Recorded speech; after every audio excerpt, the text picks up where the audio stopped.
Buonasera, grazie di essere. Good afternoon, thanks for being here with us.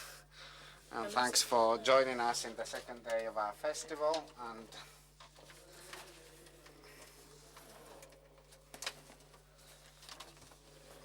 we have Professor Alan KIRMAN sitting next to me, and Professor KIRMAN is a Professor Emeritus at the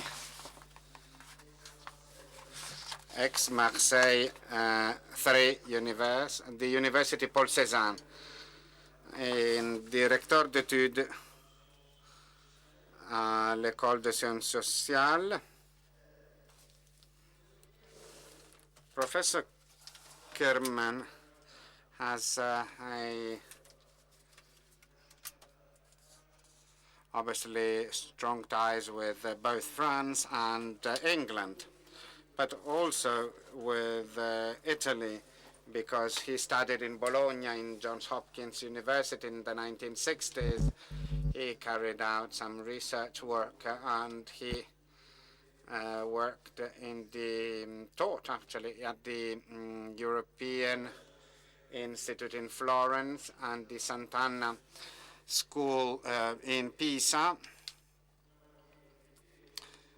So he will be able to understand your question in Italian as well without simultaneous translation. And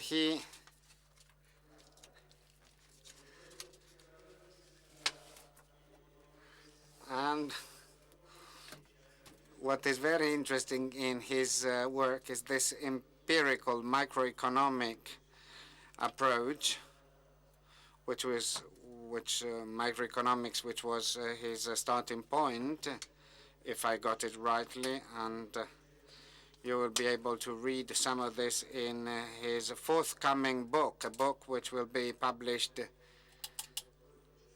in London after summer. It's titled Complex Economics, Individual and Collective Rationality, with an explanation starting from the fish market in Marseille.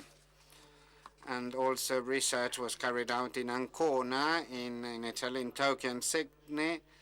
And as an empirical approach he followed in the Bank of England. He's a research fellow, actually. He visited the traders. They were very happy because thanks to him they could better understand what they were doing in trading rooms, thanks to his analysis. And this empirical and dynamic approach, I think, is very commendable. Professor KIRMAN hates static things that never change, and he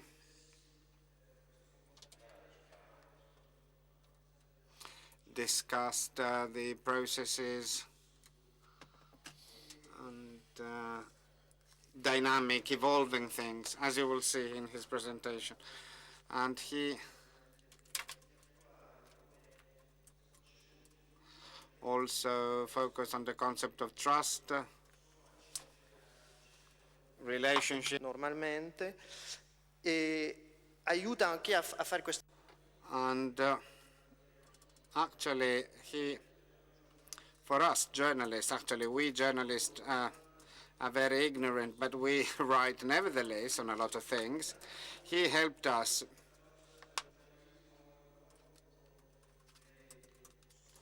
abandoning the, let's say, the stereotypes of economic journalism.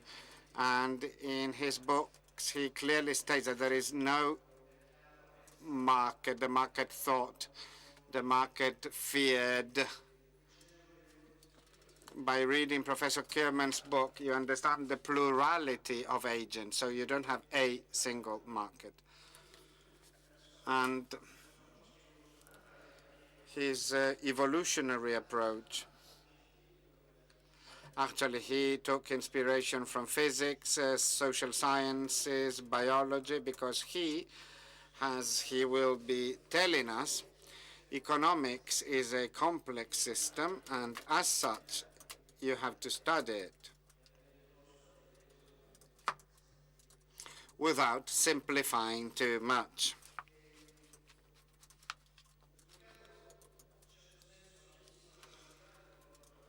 Un po' il filosofo olandese. He reminded us of a Dutch philosopher, Longueville, who in the 18th century wrote a fable about bees, which was a very cause of lots of surprise then.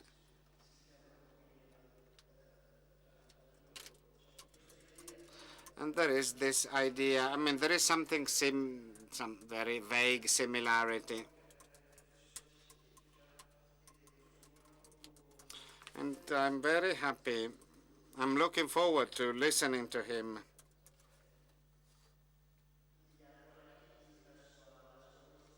What his opinion is about economic events in the light of the present crisis.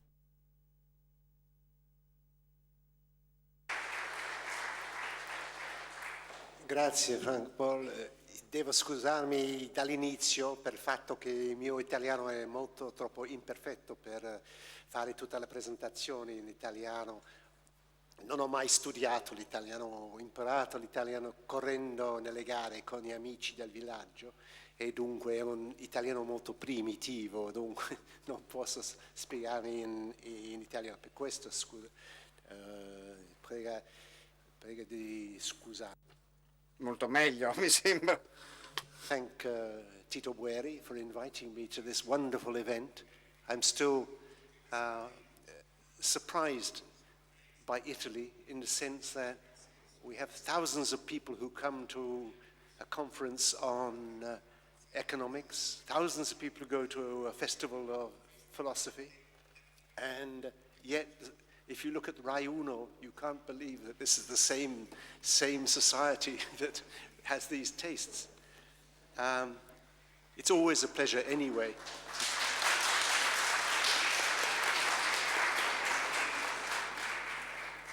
It's always a pleasure to come to Italy, and when Oscar Wilde was asked when he came back from the United States, "Did you enjoy yourself, Oscar?"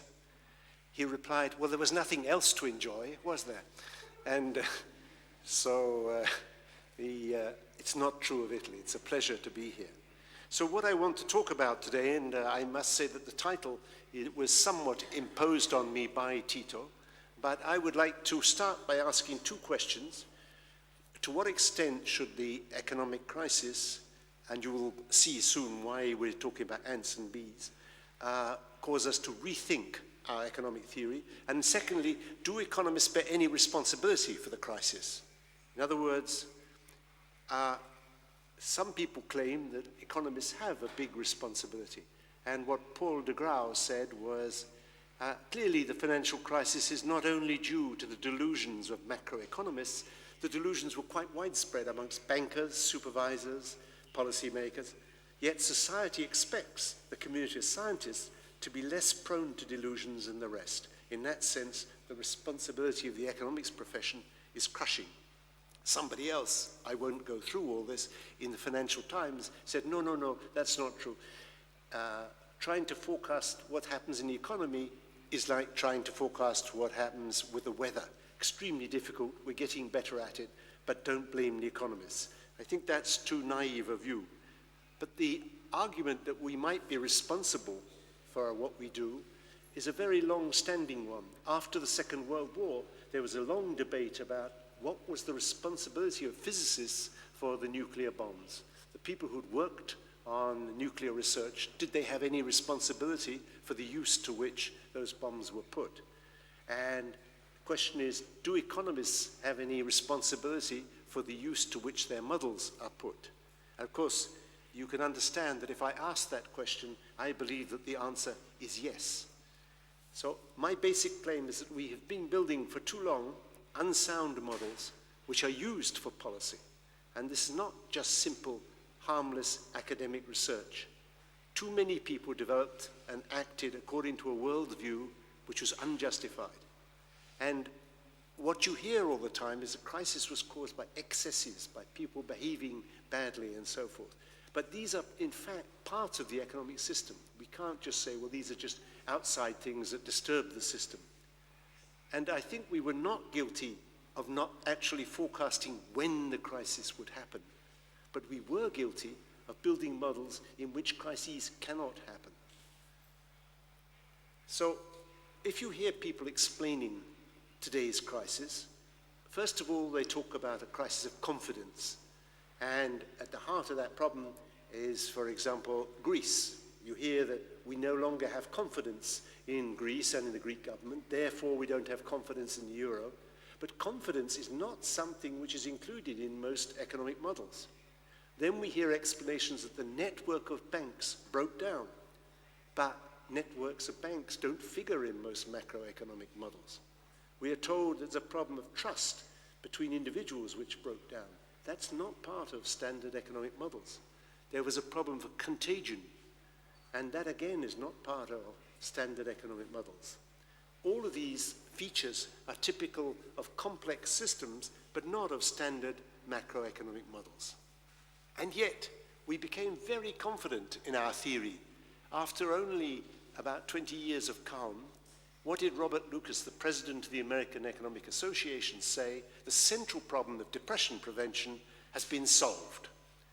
Ben Bernanke said, he wrote papers celebrating what we call the Great Moderation. Financial markets are no longer volatile. 2003 also. Since then, of course, people have changed their tune, but I think Lucas still believes that we have managed to master crises despite recent evidence. Now, most of us would like to know, how can the economy get into a downturn like the current crisis?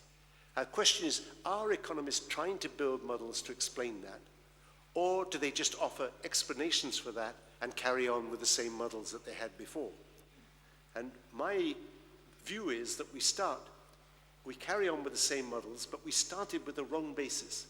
We start from the idea that we look at an individual who's isolated and who only interacts through the market, and yet we're taking away the most important feature of the economy, which is that people are interacting all the time with each other. And we should view, therefore, the economy more as a complex, adaptive system. Now, most economists will tell you, but an economic model is not good or not sound if it doesn't have sound micro foundations. What do we mean by that? They say it's scientific if we have, at the basis, rational, optimizing individuals. And of course, for many years, this has been, from Pareto onwards, this has been criticized. But nevertheless, in most macroeconomic models, they're based on rational individuals who are optimizing. And what is worse, we characterize the economy as behaving like such an individual. In other words, the passage from an individual to the market, we just think of the market as being one big individual. And yet, as Mark Twain said, this is all called scientific, but as he said, there's something fascinating about science. One gets such wholesale returns of conjecture out of such a trifling investment of fact. Now, 20 years ago, a little bit more than 20 years ago, I had a correspondence with Bob Solow, the Nobel Prize, who's famous for his work on growth. And as he said, my view of the way economists actually do behave coincides with yours. I wholeheartedly agree with the point that economics self-destructs in part because we insist on supposing that everywhere and always individuals maximize purely individualistic preferences, subject only to technological, legal, and budget constraints. This is a transparently false assumption, and the Brotherhood, by that he means economists, expends vast ingenuity trying to account for facts within this silly framework. There are at least two of us. However, I'm afraid 20 years later, I'm not sure that there are many more than two of us. And I think that modern macroeconomists have continued to build more and more abstract and mathematically sophisticated models, but these models do not contain the possibility of a crisis, and they bear no perceptible relation to reality.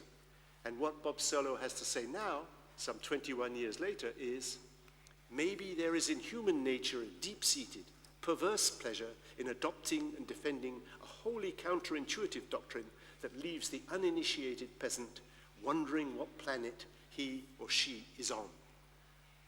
And why do we insist so much on rationality? Why are we so attached to what we call rationality? And remember that what economists call rationality is not necessarily what the average person means by rationality. And I think it's really for mathematical convenience to allow us to build our models, and not because we believe that that's how people behave. The assumptions we make are not testable, and many people have said that. And our assumptions do not allow for people's preferences even to change over time. An economist believes that people have preferences, they know what they are, and they don't learn anything. So there used to be an advertisement in the UK which said, "I don't like Guinness, that's why I've never tried it." And so everybody said, that's a stupid advertisement. But of course, for an economist, that's perfectly normal. If you have your preferences, you don't need to try things to know whether you like them or not. But that seems to me patently absurd. And we do not allow in our models for the influence of one person on another. The fact that I do something because my neighbor does something, because somebody at work tells me something, that we don't allow for. And we don't allow for the influence of emotions. And yet we know now, and a lot of work has been done to show that depending on people's emotional state, they change the way in which they think and reason. And even in financial markets, where people are supposed to be very reasonable, very rational, the people's emotions govern to a large extent the way in which they reason and the way in which they act. And we have evidence from neuroeconomics that in certain, I give you a very simple example. There's what's called the ultimatum game. And in this case, you put one person has to decide how to divide 10 euros which are put on the table. So that person says, 9 for me and 1 for my partner. And now the partner can say, I accept. If he accepts, he gets 1 and the first person gets 9. Or he can say, I reject. Then both of them get nothing. Now, an economist will say that the person must then accept if the amount is positive. Why would he refuse 1 euro even, rather, and only get 0? But in fact, we observe that people refuse partitions which offer the other guy less than 4 euros. And we know that when they refuse, what is activated is the emotional part of their brain and not the calculating part of the brain. The limbic part comes, and you think, no, why should this guy get 6 and I get 4? I'm prepared to take nothing. Because so this is not the way an economist would think about this. So one way out of this is to say, well, why are we assuming these people are so rational? And one argument is, well, people simply have learned to be rational. They don't optimize, but they've learned to use rules which are satisfactory. And so as time goes on, they learn to use the good rules, and so they behave as if they were optimizing. And Lucas, the same person I referred to, he said, we can safely assume that people do behave as if they're optimizing. When they drive a car, they don't do the calculations, but they manage to drive pretty well. So they learn. But the problem is, what happens if the environment you're learning about contains other people who are also learning? So in a market, you're trying to learn, but so are the other people. So it's not clear who's learning, you or the environment. Let me illustrate that point. You see this rat here. Now he's pushing a button marked food, and the scientist believes that he is training that rat to push that button marked food, and he gives him food.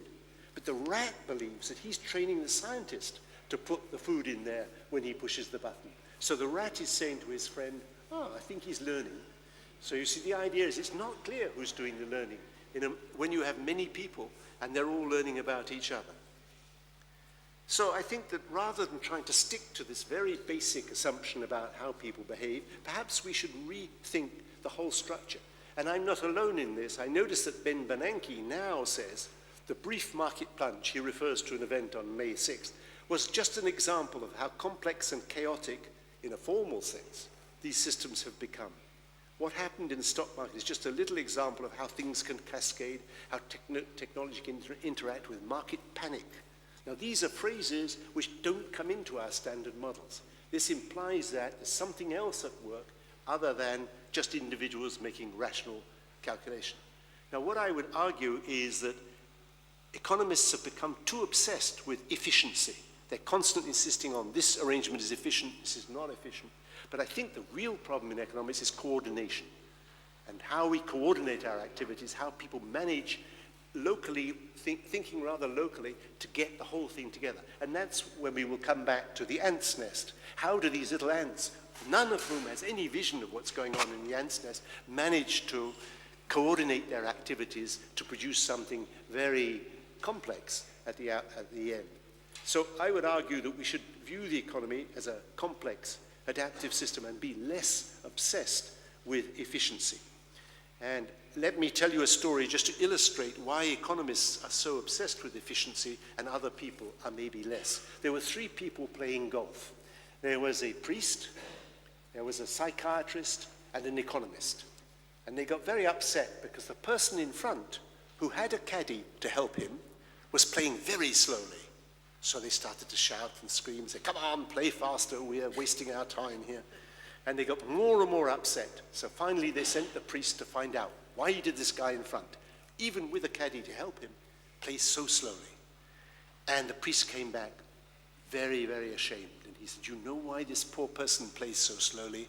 It's because he's blind and he takes a lot of time." He said, "I feel so bad. Every Sunday I explain to people how to live with other people, and here I am shouting at this poor person." And he turned to the psychiatrist and said, "Joe, what do you think?" And Joe said, "Well, this is terrible. I have all these people lying on my couch explaining to me with their problems, and I try to help them. And here am I shouting at this person. This is terrible." And they turned to the economist and they say, "Bob, what do you think?" And Bob says, "I think this situation is totally inefficient. This guy should play at night." And so you see that economists have a very different vision of the world from other people. Let me show you another thing, which is economists design mechanisms which are supposed to achieve efficient results. For example, economists are very proud of designing auctions which achieve the maximum revenue for the person who's using those auctions. And let me, if I am lucky, show you, now I want to mention just a few things about complexity, but I will pass over those very quickly because some people say when they hear the word complexity, this is just a fad in economics. People are just interested in complex systems because it's a fancy word. But I think it's not. And we have these following features. They're composed of interacting agents, the systems. The people are very simple in complex systems. And the fact that people interact means that how the economy behaves, how the market behaves, is quite different from how the individuals themselves behave or intend to behave. And doesn't that make you think of ants and bees? So, question is, I think I've lost one of my nice movies in here, but anyway. So, the question is, why are aggregates different from individuals? Here's the question, why is it that the group behaves differently from the individuals within it? Why do revolutions happen? It's not because the average individual was sitting at home solving his complicated optimization problem, and then he thought the only solution is to get out and revolt. And so since everybody was at home solving the same problem, they all get out and revolt together. That's not really how revolutions happen. Revolutions happen because people communicate, they interact, they influence each other, and finally they get out. As Isaac Newton said, "I can calculate the motion of heavenly bodies, but not the madness of people."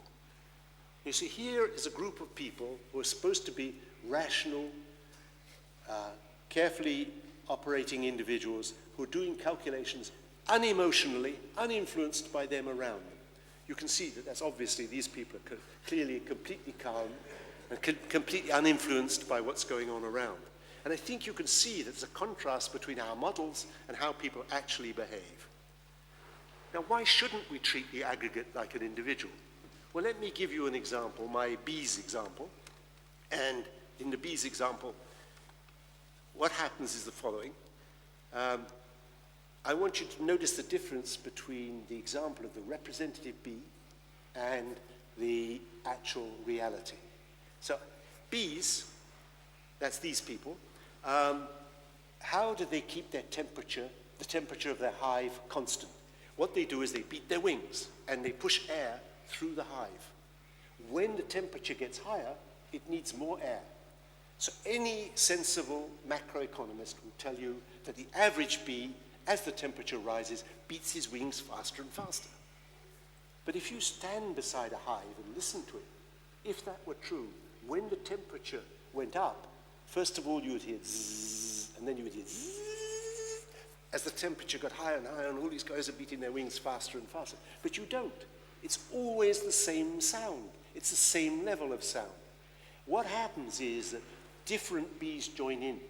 Every bee has a threshold of temperature at which he joins in. But they all beat their wings at the same speed. So the sound never changes. And so these individuals are extremely simple. They're on or off. And when the temperature is high, there are lots of them who are on, and only a few are off. And when the temperature is low, there are very few who are on, and lots who are off. But they have very simple behavior.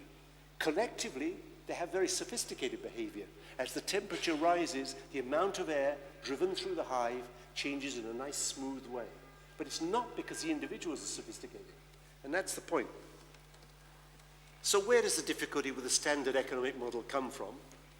Well, as I said, the economy is made up of individuals who interact directly, and systems like that don't have aggregate behavior which corresponds to the average behavior of the individuals.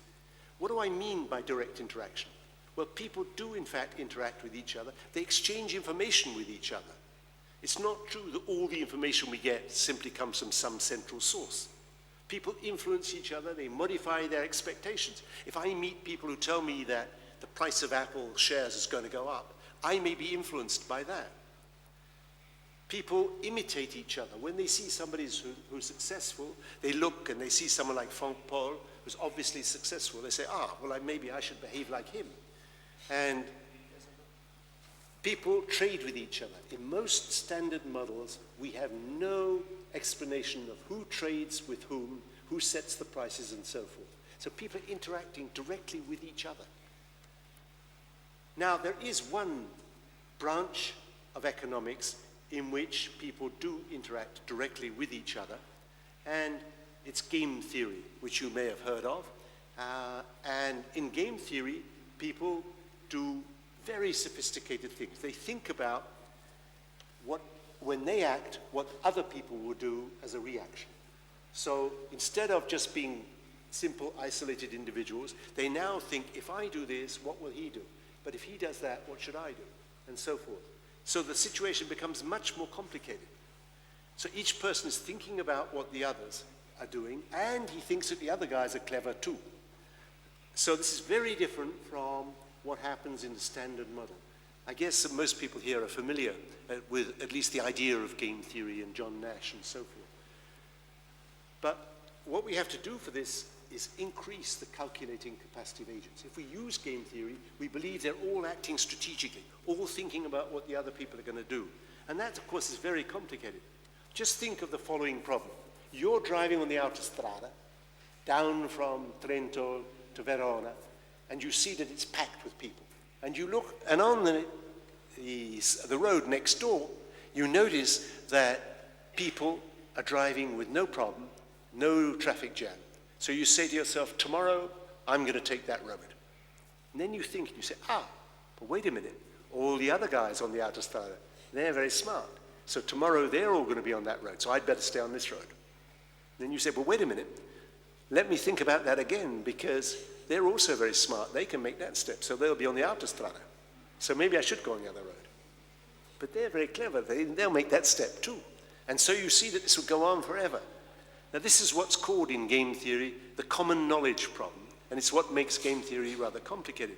But it was seen, this problem, long before it was settled as an academic problem by somebody else, Charlie Schultz.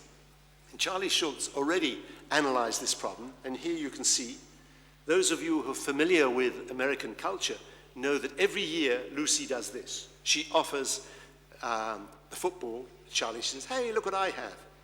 Could I interest you in a little kicking off practice? And you can see Charlie's expression. I'll hold the ball, Charlie Brown. You come running up and kick it. He says, okay, it's a deal. I know what she's got on her mind, he says, because this happens every year, by the way. He says, every year she pulls the same trick on me. She jerks the ball away just as I try to kick it.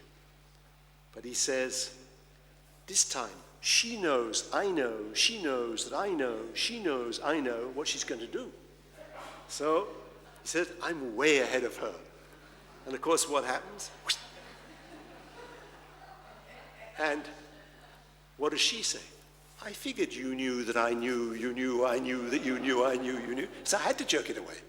And the point is, she took the reasoning to n+1 steps. She went one step further than Charlie Brown. Of course, if they had both done the reasoning properly, they would never have stopped. They'd keep on and on and on. But you see that this problem means that using game theory is a very complicated way of trying to analyze what people are doing. So although game theory is a wonderful weapon, it's not a good way of analyzing standard market problems. Now, what would be a better way? Well, think of a world in which agents use simple rules and interact with those around them. They learn from and about those with whom they're linked. And if we take this view, what are often called externalities in economies, when I do something that has an effect on you, they become central to the problem and not just some imperfection in the model. When people have an impact on what other people are doing, when people, by polluting, influence other people's lives and so forth, all of that should be central in our models and not just added on as an extra consideration. And once we accept this, then we have to explain, how do people interact? Through what network do they interact? Who interacts with whom? And we have to take account of that network of relations which governs the evolution of the economy. And understanding the structure and evolution of this network is crucial to understanding macroeconomic phenomena. Without understanding the network of relations between banks, between firms, between governments, you cannot really understand what's going on. And yet it's absent from our standard macroeconomic models. We have to think more like these people. And these people, as you can see, are ants, and I'll come back again to why they're important. But you would never try to predict the behavior of an ant's nest, as I said before, from the behavior of the representative ant. So let's think about bubbles, crashes, and panics, and how that's related to these ants and bees. Now, remember that what we're usually told when we're looking at bubbles or crashes or a crisis is that we look for who was responsible. But as Voltaire said, in an avalanche, no single snowflake sees itself as responsible. And I think that's the situation. In fact, there is no individual or no group of individuals who are directly responsible. Let's look, to take an example, at financial market models. And each financial market models have always the same building blocks. They're very simple, in fact, even though they are mathematically sophisticated. What are the building blocks? Agents in these models, in these markets, they have a way of forecasting future prices. Once they forecast the future prices of assets, then they decide how much they want to buy, how much they want to sell. Once they do that, then the new price of that asset will be determined. Now that price, in turn, will now change people's forecasts about what's going to happen. Because the price has now changed, people think about what's going to happen, and that's how these models work. People make forecasts, they act on the forecasts, that changes the price, that changes people's forecasts, and so forth. Now, most financial markets are based on the idea of what's called the efficient markets hypothesis. And you must have heard of that on many occasions. And the idea is very simple. In an efficient market, all the relevant information is contained in prices. You never have need to look anywhere else for information. All the information you have already. And the basic argument comes from the work of Bachelier at the beginning of the 20th century, who tried to show that prices in a market must follow what he called a random walk. That is, they can't be predictable. If there was some predictable component in prices of assets, then somebody would use that prediction to make money. So there cannot be anything predictable left. And he made two arguments. One is that I can't know from current prices what future prices will be, because otherwise I could make a profit. And secondly, he made the argument that the changes in the prices would be like as if they were drawn from a normal distribution. You just think of, you might have a big change, but that would be less likely, and there would be a nice normal distribution. And so this whole hypothesis was developed in Bachelier's thesis. But his advisor, Henri Poincaré, a famous French mathematician, he said, I'm sorry, but unfortunately, I don't think you should take this work very seriously, because unfortunately, people do not look at their own information, which comes independently, and then act on it. People look at other people. They behave like sheep, les moutons de Panurge. People imitate other people in markets. People do not behave in this way that they independently get information and then act on it. People follow each other. There's herd-like behavior. And, of course, everybody said, poor old Bachelier, he developed this wonderful tool which was used by many people in financial markets and never lived to see that. But he also did not live to hear Alan Greenspan in 2008 saying, this whole intellectual edifice collapsed in the summer of last year. But from the outset, as I said, Poincaré and others argued that the basic assumption was false. We know that from the empirical evidence. And yet, all the basis of modern financial theory is built on that. So how come that the people who made the things that we used, the derivatives and so forth, all based on this underlying hypothesis, continue to do that despite the empirical evidence and despite the theoretical arguments?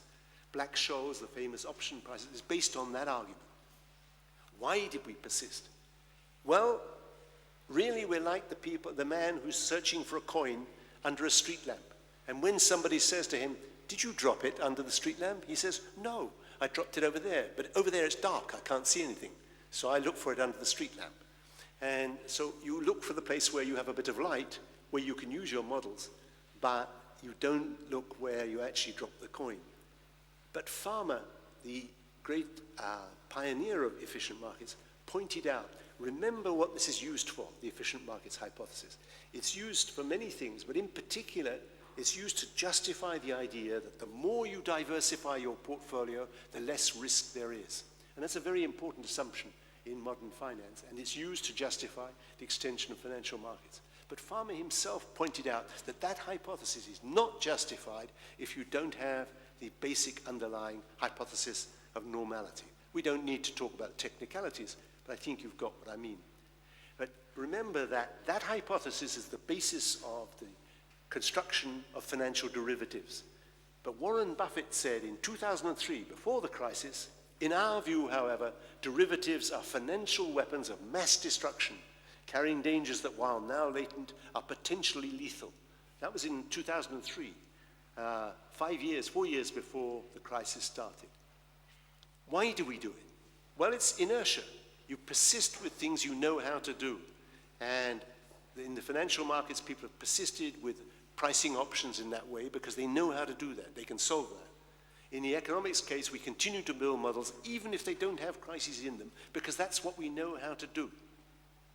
But as Mencken, who was cited by Paul Krugman, said, there's always an easy solution to every human problem, neat, plausible, and wrong. And that, I'm afraid, is the fate of the efficient markets hypothesis. But where does it go wrong? Why does it go wrong? Well, look at these people. These people are looking up at the sky. What happened was that 20 students went into Times Square and they stared up at the sky. After a little while, there were 1,000 people staring up into the sky. Why?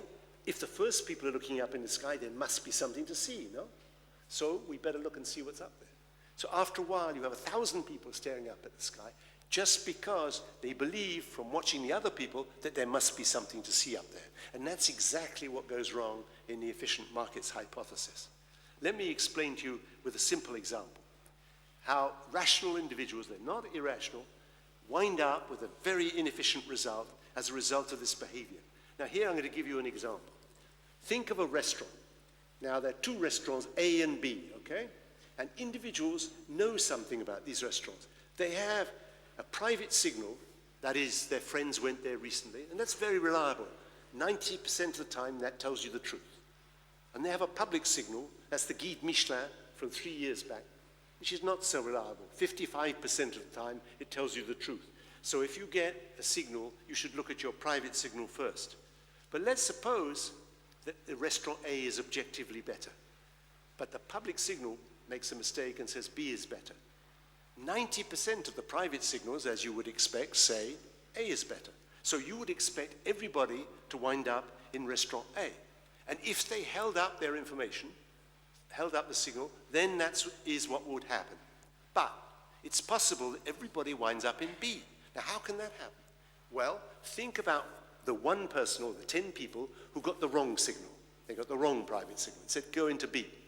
One of those guys turns up, he looks at his private signal, go into B, looks at the public signal, go into B, and he goes into B. Now along comes the next person who got the right signal, private signal, go into A. Ah, okay, I better go into A, because that's very reliable. Then he looks and he says, but there's somebody sitting in restaurant B.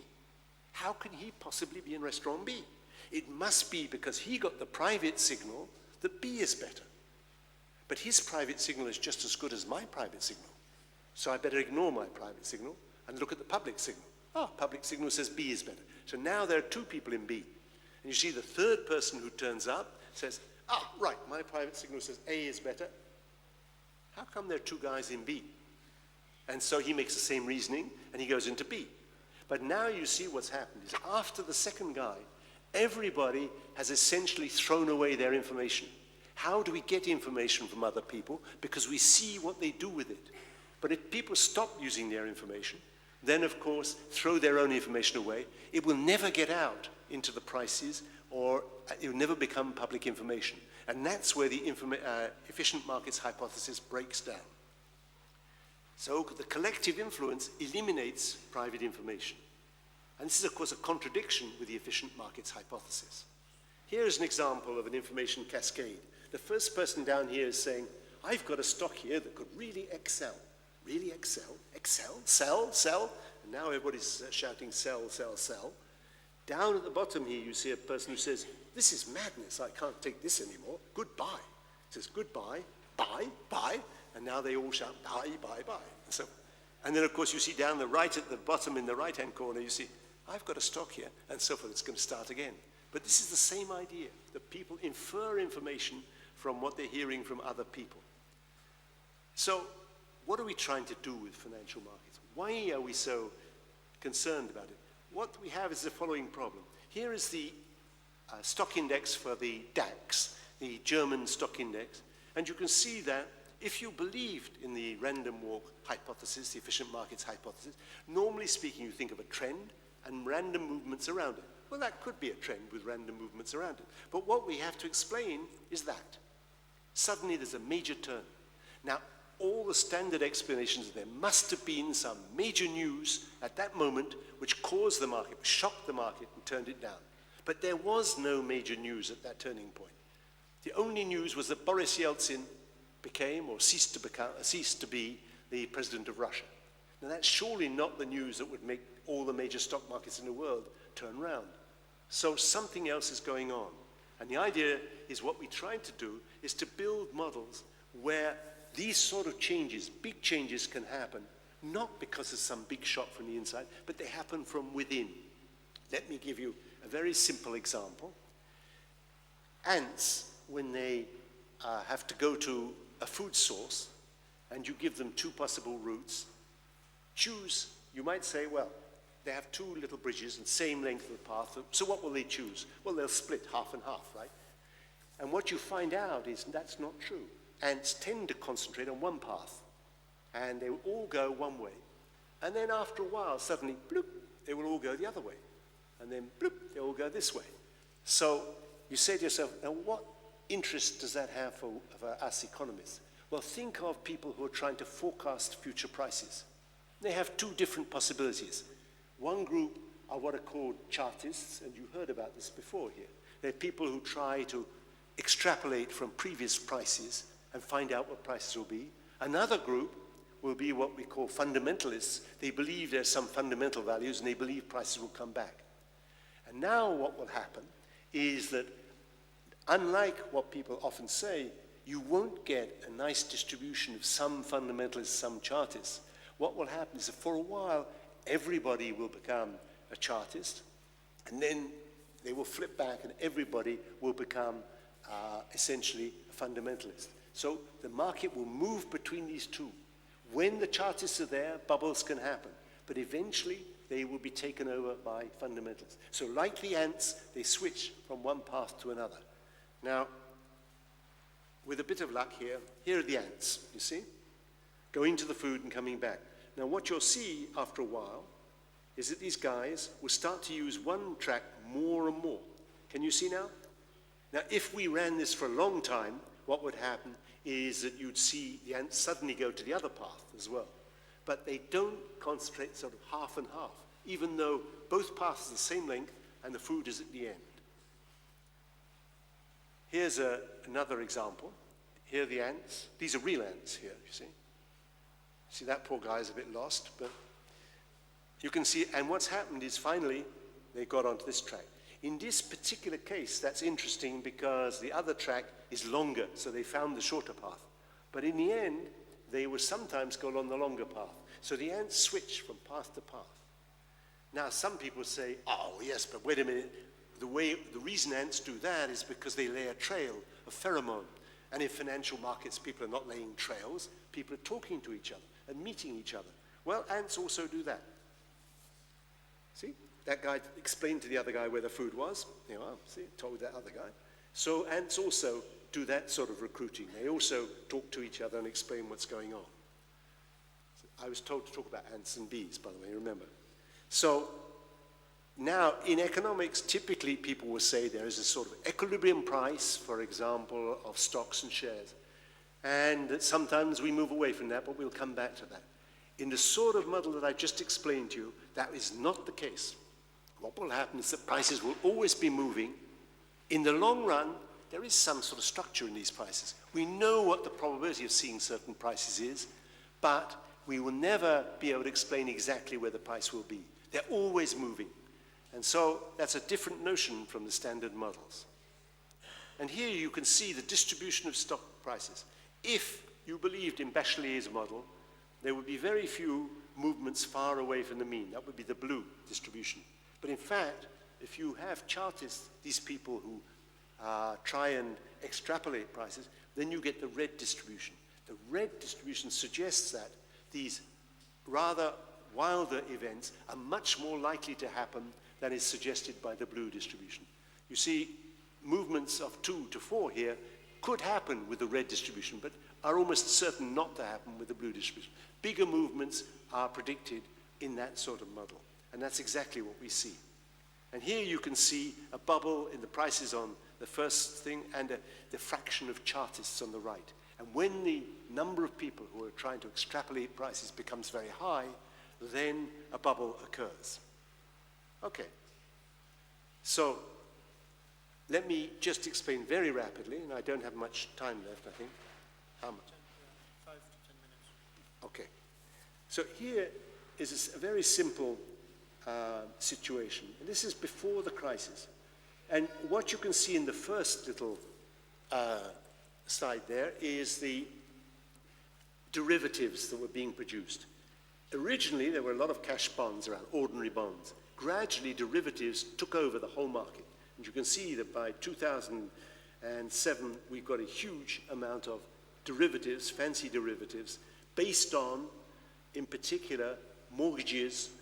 I think everybody here knows how the market worked. What happened was that banks lent to people who bought houses. Those house loans were then sold to other banks and packaged together with other loans, and derivatives are instruments which contain many house loans. Now, what we began to see, and you see in the second part of the slide, is that this is the rate at which people were defaulting on their home loans. So we had clear evidence of loans in 2006 and issued in 2007 that they were defaulting much more rapidly than earlier loans. So we knew that something was going wrong. But what happened to the prices of these mortgage-related securities? They were perfectly flat until suddenly, first of all, the worst sort of bonds started to collapse, and then the others collapsed shortly afterwards. How can you explain that? Well, you can construct a very simple model in which the following happens. I have to decide, somebody offers me these mortgages together in a derivative. I say, do I check on it? Let me have a look at the underlying mortgages and see whether they're good or not. Or do I just buy it and try and sell it to somebody else? Now I look around and see what the other people are doing. If everybody is just buying and selling on, I don't want to spend my time and effort trying to check on the value of the underlying security. So what I do is I simply buy and sell on.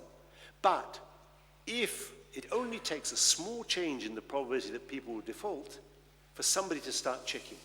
When he checks, the people watching him say, but he's checking, so maybe I should look at my information from the underlying security to check, because he may not buy the asset that I'm buying. So when this happens, you suddenly get a cascade downwards as people all start to check on the underlying securities. When they find out that they're bad, the price of these things drops, and we have a huge collapse in that market. And that's exactly what happened. Once again, you see what happens is that people are interacting with each other, and as long as they are all adopting this rule, don't check on the underlying securities, everything's fine. But the day that people start to check, the whole thing can collapse, and that's exactly what happened. So once again, it's the interaction between individuals that makes things go wrong. Let me come to a next point, which is, I said to you, the structure and the way in which markets are related is very important. Now, here's a long quote from Andy Haldane at the Bank of England, but what he essentially says is the following. He says, when you look at the Lehman Brothers failure and the current epidemic of bank failures, what he said was, this is nothing different from an epidemic of flu, like the influenza epidemics that have hit us in the past. It has the same characteristics. You have this complex interaction between the different component parts, and gradually they influence each other.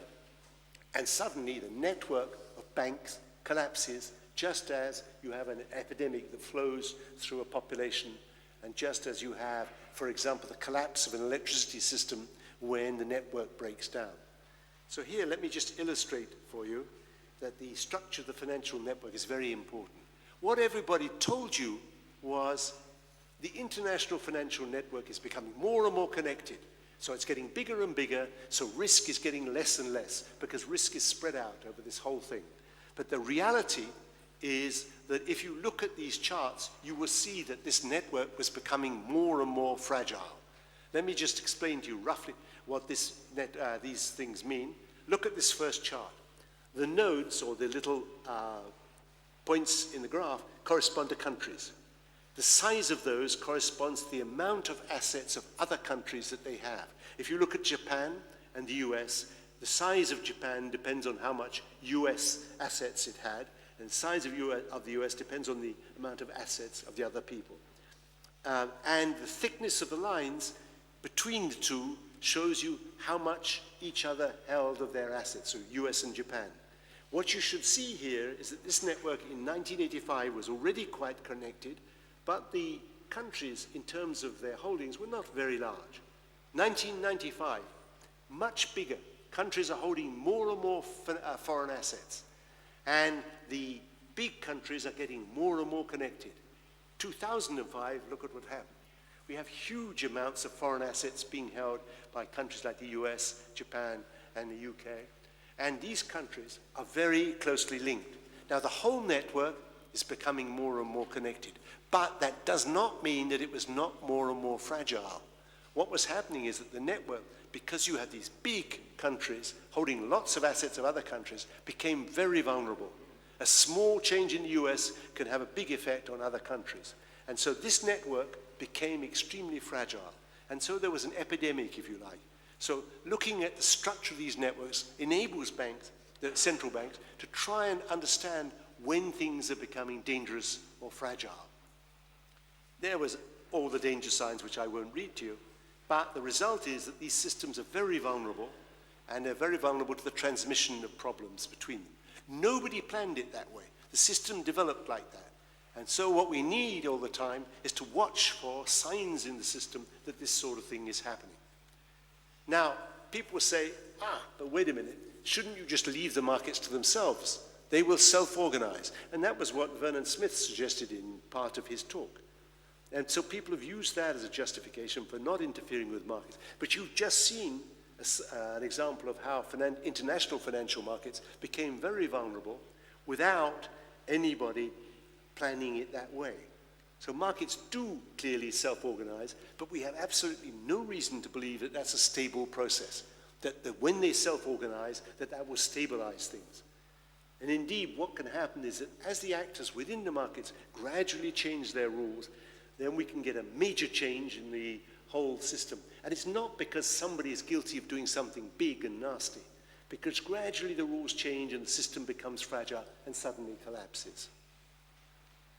So, if you have a system like that, you've heard people calling out for, we need new rules, much more strict, we need to go back to the old rules. But the point is, you cannot design the rules for such a situation, for financial markets, unless you really have a good understanding of precisely how they function. And the problem is that they change all the time. These markets evolve all the time.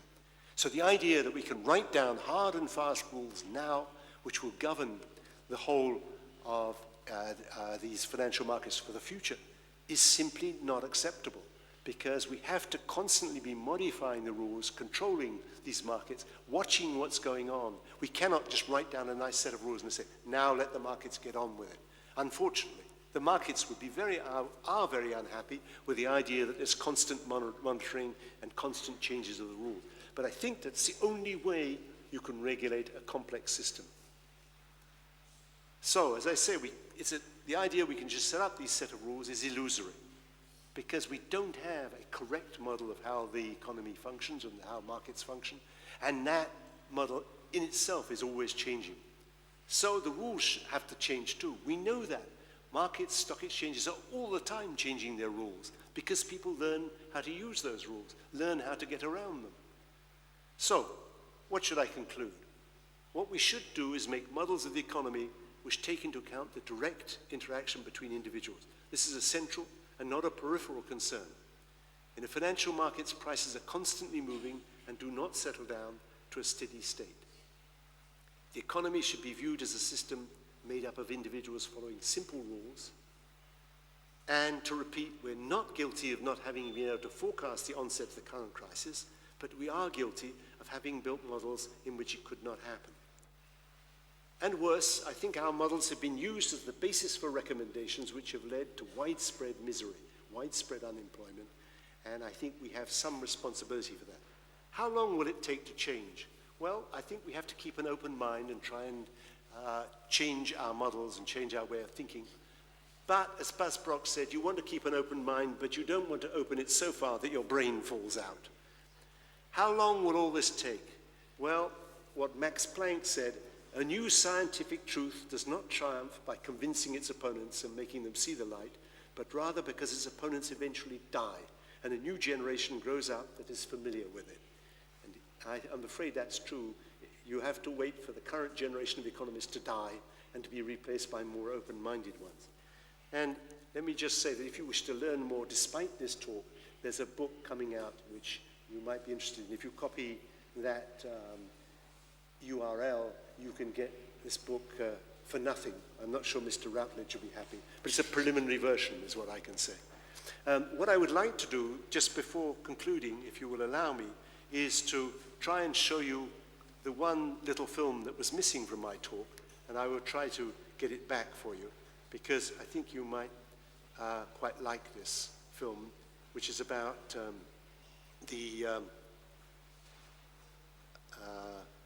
let me try, I hope I can show it to you. Oh, it says it doesn't want to show it. So I think, unfortunately, maybe I can show you it in another way. Excuse me just a second. Let me try and find this. Let me close that. I will just try to find you this little thing in files, because I think it's a nice illustration of how economists claim to have developed very efficient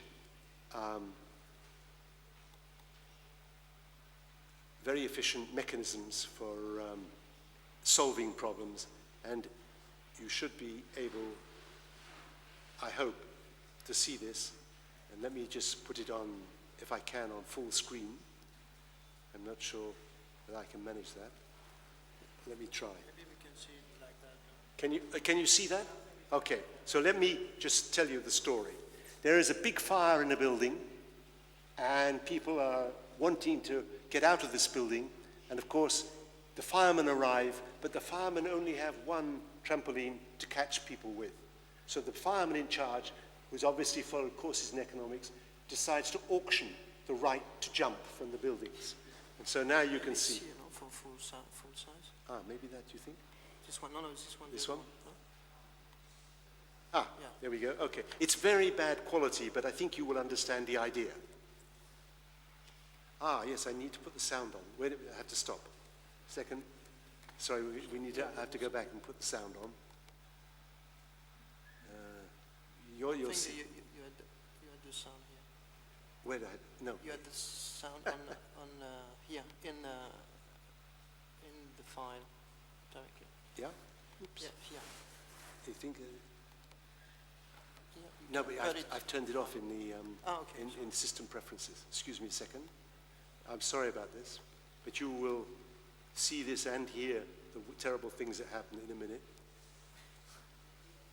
So, file. What did I need to see? Okay.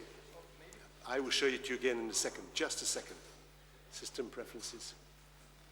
If you want, we can take some first question, and after and during we can show. Yes. Why can't I get my system preferences here? That's what I can't understand. There we are. Okay. Now what we want is not displays. We want something else. How should we do it? And maybe we try. Yeah, okay, try some questions. Right, whilst I try and work it out. Okay. Why don't you... Grazie mille Alan per questa presentazione affascinante che... Thank you, Alan, for this fascinating presentation. That was really very interesting. This is food for thought. Lots of food for thought. Correctly. And now I think you'll be able to enjoy, if that's the word, this particular... No, sir.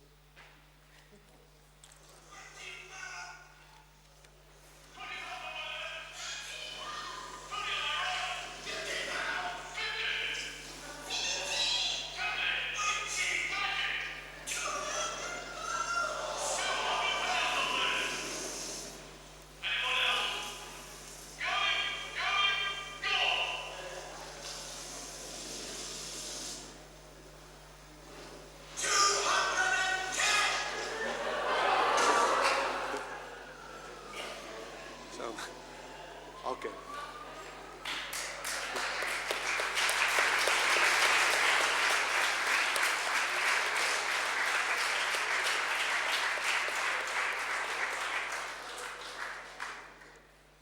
Ce l'ha fatto anche per il film, fantastico. Sì, dunque si fa molto riflettere soprattutto anche le So a lot of food for thought, also including this latest last video. I suppose there are so many questions. Maybe the question on restaurant A and restaurant B just at the end, so that we know how to get the right restaurant this evening. But let's start from the right here. Could you please ask brief and very clear questions? Inspiring speech. Can you apply your model to the industrial clusters? That industrial clusters, that in Italy it's an important issue.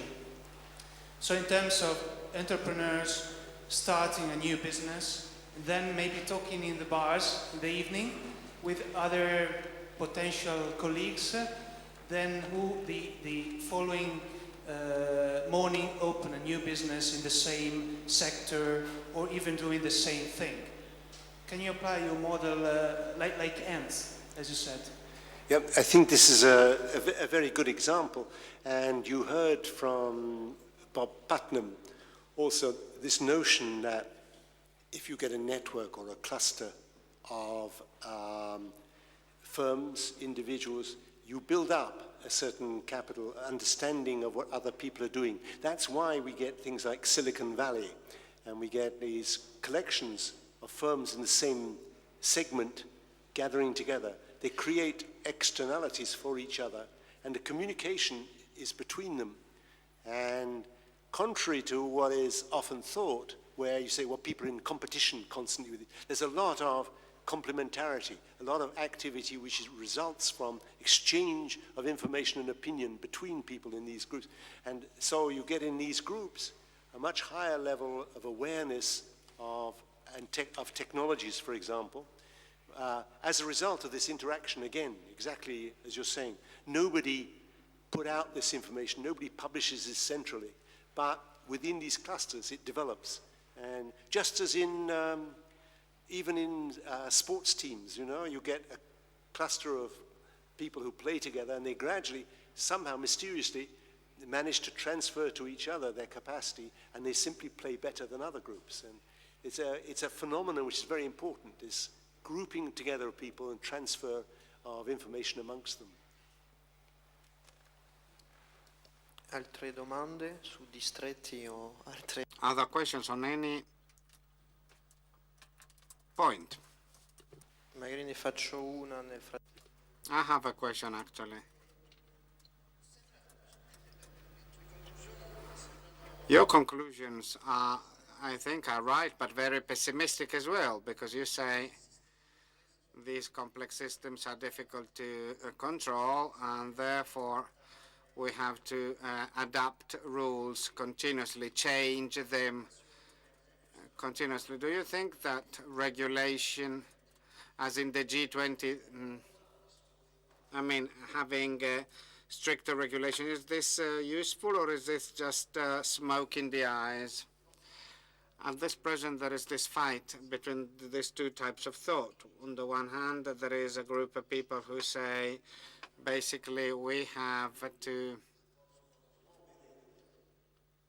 set new strict rules, maybe, and after that, markets will be left to themselves and they will work properly. This is the idea of some countries, like Germany, having strict rules.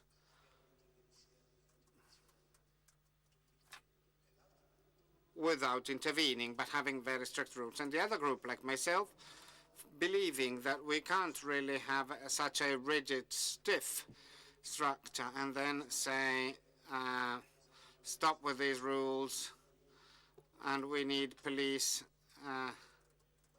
Sorry, these rules are enough, and we just need police to enforce them. No. We need more, let's say, flexible rules. This is what these other people believe. We need flexible rules, and as soon as we identify weakness signs, we change these rules. It's like reserve requirements, as in reserve requirements. So it's like a doctor always checking the patient's health and modifying treatment accordingly. Obviously, you can't give a medicine for 5 years. You modify your drugs, your medicines. And so there are countries that want rules without intervention on the markets, and other countries who want a more flexible system.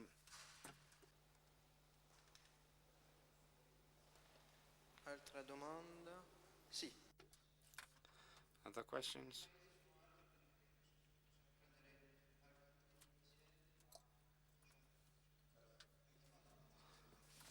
A worse source of modern policy analysis are these DSG models, which are widely used in the ECB, for example. Even what do you think of these modern tools of economic analysis? Do you think are completely to be put in the rubbish bin? Because I see these standard tools of economic analysis, which are you mean used, the like dynamic general equilibrium model. Do you think, because if I read correctly in your slides, right, these are also a very strong critiques of this, now widely used models. DSGE models. Yeah, I think it's not a polite thing to say. I mean, I think, let's say, if we were talking just together, you and me, I would say, well, we should probably put them in the wastebasket. But since this is a public audience, I would say we should pay much less attention to them. I think that the structure of those models, is fundamentally wrong. It's a static structure. Even though they're called dynamic, they're not really dynamic. The structure of those models is static. They are essentially equilibrium models where you're in an equilibrium and every now and then there's a shock which knocks you off, but you come back on the path. And I think that's not what the structure of the economy looks like. So, to be honest, I think that we have to rethink the structure of these models and possibly use some newer models from physics. As somebody said recently, our standard model in economics is based on 19th century physics, classical mechanics. So since we spent the 20th century using 19th century physics, perhaps in the 21st century we could use some 20th century physics. And I think we should learn lessons from dynamic analysis in statistical physics, for example. We can learn lessons from that and build models which capture the evolving dynamic nature of the economy. So I think the answer is yes, that's where they should go, right? Altra domanda, signore a destra. As we understand you, it's very difficult to make models, and one has to be very careful with these models and follow certain rules which you outlined. But my question is, did you come to the conclusion that there are certain areas of financial transactions where one should, or the economies should abstain from, stay away from completely, because the risks that the system runs out of control is too big? Or are you saying, well, we shall continue with most of the business that is going on at the moment, only we will have to be more careful and follow other rules in forming models? Now, I think I would not say that we should simply let things go on. I think you're quite right. We can identify clearly now, after the crisis, some parts of the financial system which seem simply to lead to general fragility. For example, very high leverage in financial markets makes people extremely vulnerable to a downturn. Allowing for the development of a non-bank sector where banks place their assets and therefore don't seem to have assets which are vulnerable, that also is very dangerous. And I think either we have to do something about diminishing that sector or including it in the banking sector and applying the same rules to that sector. As it is, we have two types of banks at the moment, and banks easily transferred their assets to places where they were no longer controlled. That sort of thing, I think, has to be restricted. So I think my idea is that as we watch the evolution of the economy, it shows us certain things are harmful, certain things are likely to cause a major downturn in the economy, and those things we have to take care of. And so I think we're constantly going to have to find rules to stop that. Just a simple example recently, we have a sudden downturn of 10% in the Dow Jones. Why? Because there was all this computerized trading. So we get to some level of prices, and at that point, the computers have been instructed to sell. So suddenly, lots of people are selling, and this is nothing to do with what people are thinking about the market. This is simply something that people have put in place. So one has to do something to stop that sort of automatic collapse. And indeed, we've put in place now circuit breakers, ways of stopping that trend. But we constantly have to look at these problems. And I don't think that if somebody had sat down before and said, let's design a set of rules, that that rule would have been in there. So the fact is we have to constantly watch and change the rules to see when these things happen. A downturn of 10% in the major stock exchange index in the world is enormous. So, and that was induced by a phenomenon which we had not controlled before. So I think we have to constantly be limiting these things. So I'm not saying hands off. I'm saying we have to constantly be looking. Like the doctor looking at the patient. He's got a fever. We have to do something about this. Where did the fever come from? So that do you understand my? He needs the microphone back. If you permit me another question. Do you think that the major players on the financial world market will be able to implement what you just suggested? I hope so, and we need coordination, because if we don't have coordination between countries, of course, people will just run to the country where they don't have those rules. But I think we do need to coordinate on certain agreements in the major markets. Are we capable? What is very strange is that 2 years ago, we were all worried about saving the financial markets, essentially, stopping them collapsing. And governments poured money into the markets in order to save them. And now we're all worried about the financial markets. We say, well, we have to take strict measures because the financial markets won't like it otherwise. So somehow all the power has shifted back quickly to the financial markets. But I think we shouldn't allow that to happen too much, that the financial markets should not govern what countries have to do. And we have to take measures to stop that. And that's difficult. Magari due ultime domande, una domanda qui. 2 more questions. Hello, I'm an economist, but a microeconomist. And somehow, well, yeah, that is what I was going to. I have seen, in fact, recently many people doing research on experiments, bounded rationality, and so on.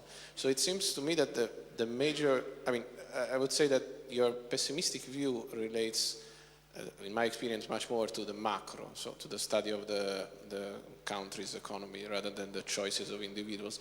Why is there this gap still? I mean, if it's true, what my perception, why is there this gap still between the fact that people do experiments and they know that standard micro is not, the neoclassical model is not perfect, but in the level of the country is different. Now, the question is a very good one, and what happened was that in the 1970s, microeconomists and general equilibrium people understood the weaknesses of the model. And in addition, with KIRMAN, Tversky, and other people, notions of bounded rationality and assignment came in, and now we've developed behavioral economics. But macroeconomics somehow decided that the classical standard microeconomics should be the basis for macro. And it hasn't taken into account the evolution of what happened in micro. And that's a very strange phenomenon. Macro has become very rigid, very bound to a model which most microeconomists realize has many weaknesses. So your question is a very good one, but why did we get stuck like that? I have no idea. Why is it that macroeconomists are much more pure old micro theorists than modern micro theorists? If you open the modern macroeconomics textbook, we always have an individual, a representative individual, and then we analyze his optimizing behavior. And that modern microeconomists know all the weaknesses. There have been experiments done. We know about bounded rationality. We know a lot about people's reactions. There is behavioral finance, but that doesn't get incorporated into modern macro models, for example. So why that's true, I think it's just a question of intellectual capital. Macroeconomists invested a lot in those models, and they're not prepared to give that up without a fight. Un'ultima domanda?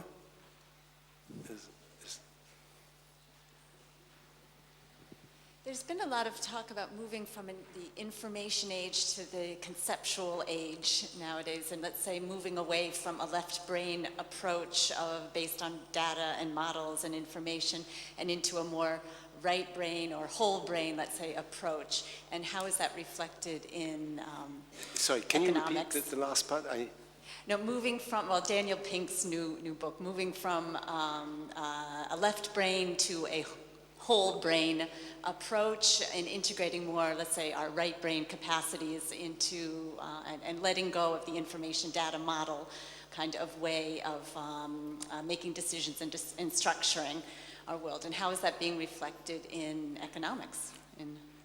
So if I understand the question, you're asking, in a more modern psychological approach would be to consider the functioning of the whole brain and reactionary. I think that people, there's evidence from neuroeconomics and so forth that people are starting to think carefully about how people take decisions, and people take decisions in a much more complicated and integrated way than simply taking data and processing it. Is that yeah, and once you incorporate that into financial models, that makes you treat agents as behaving very differently than they do if they're just simply individuals who receive prices, process them, and then make their decisions. People have very complicated reasoning, and Andy Lowe at MIT has done a lot of work on this, on trying to analyze the reactions of traders, even looking at their emotions, as measuring their skin, their perspiration, their heartbeats, and their brain activity. We're far from really understanding how people make decisions, but I think we can't ignore the fact that we should use psychology, and the fact that people are influenced also by psychological considerations, and that the whole brain is operating in a very complicated way. But we don't have models which successfully incorporate that yet. One day, maybe. But maybe we'll never understand the black box, you know. But we do know which parts of it light up from time to time. You know? Grazie mille Alan per questo tempo insieme. Grazie. Thank you to you all. I really suggest you, if you go to have a look at his book and download his book, Complex Economics. It's really a clear book in terms of language, presentation, and you learn a lot, I can assure you. And it's food for thought for weeks and months ahead. Thank you.